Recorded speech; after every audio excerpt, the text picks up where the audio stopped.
Do you struggle with trying to get your dip powder layers thin, meaning your nails probably look like mountains by the time you're done doing them, or they look like there is a bulb on them, or you don't know, they look like bubbles?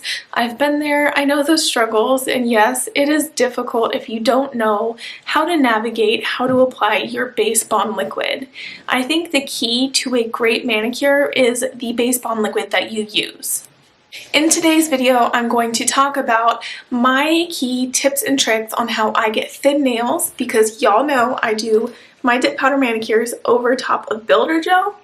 The steps that I take to get those thin layers on my nails so that you too can have a thin, beautiful, flawless manicure. So whether you use builder gel or not, this video is going to be a great tutorial for you.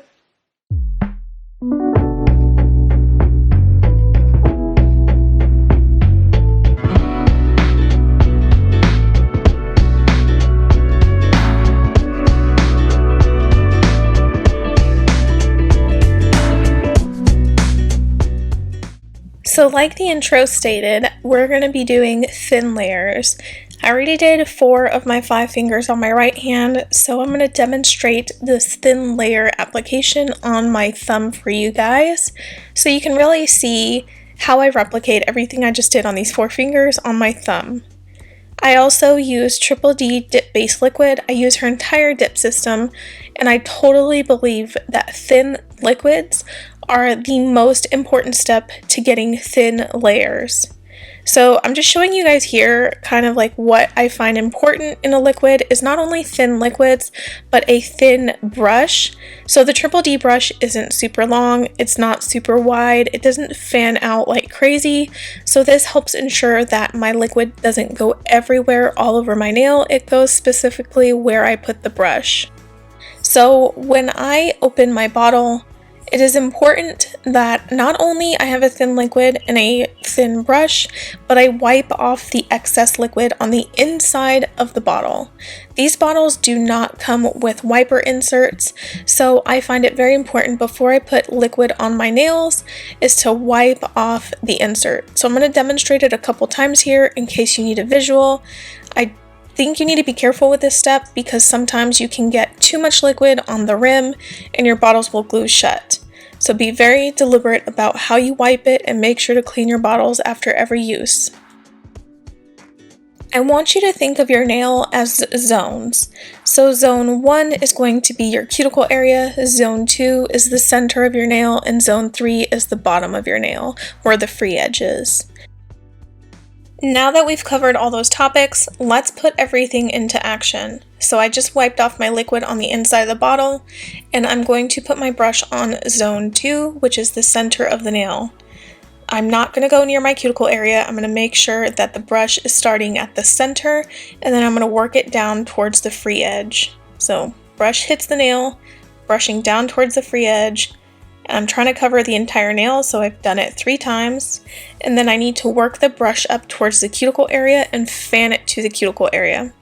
It is very, very important that you start the brush at the middle of your nail, work it down to the free edge, and then work it back up towards the cuticle area. The reason being is because when your brush hits your nail, it is holding the most amount of liquid at that moment.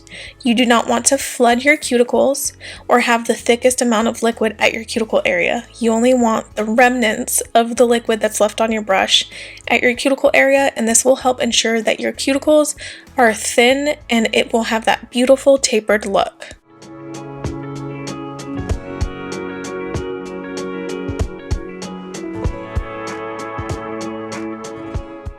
After the first dip, this is what it looks like. After I go in with my second and third dip, I'm really going to build up the opacity, but we're going to keep that technique consistent with every single layer of dip that we do. So again, start at the middle of the nail, work down towards the free edge, and then fan the brush up towards the cuticle area.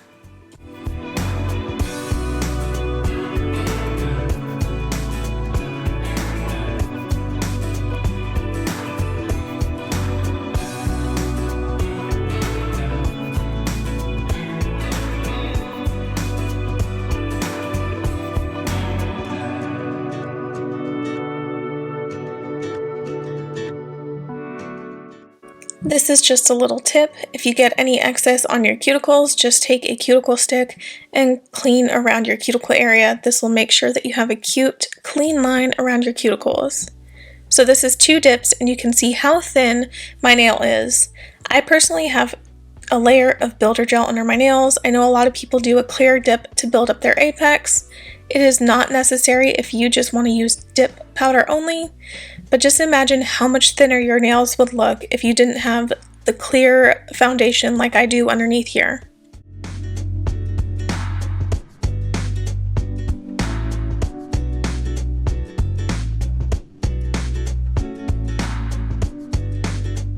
After a total of 3 dips, this is what my nail looks like. It has full opacity and it still looks thin.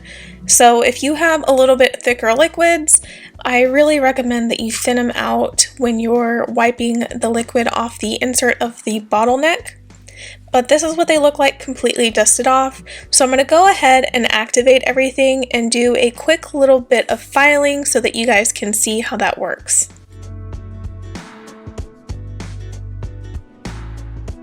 So this next part is going to cover all about how I really clean up my cuticle area after I've activated my nails. So you can use any kind of file. They have the 100 over 180, so I recommend a finer file for this. You can even use a thin metal file. I used to use these before I found out about the ergo file, but what I do is I chisel around the cuticle line to make sure that it's nice and neat, and it just has a really gorgeous line.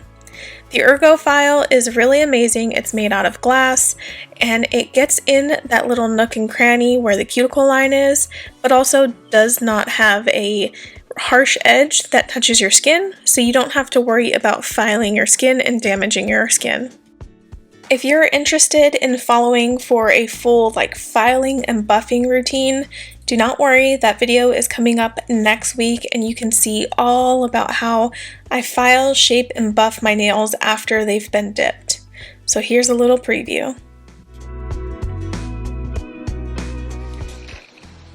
Alright, thank you guys so much for watching that video. I hope that it was informative and helpful for you, and if you're like, how the hell did you even get an apex in the first place? I do have a previous video on how to build an apex prior to dipping that I totally recommend you guys check out. Anyways, thank you guys again so much for watching. Be sure to like this video if it helped you out and subscribe so you can get notified of next week's video. Alright, see you next week. Bye!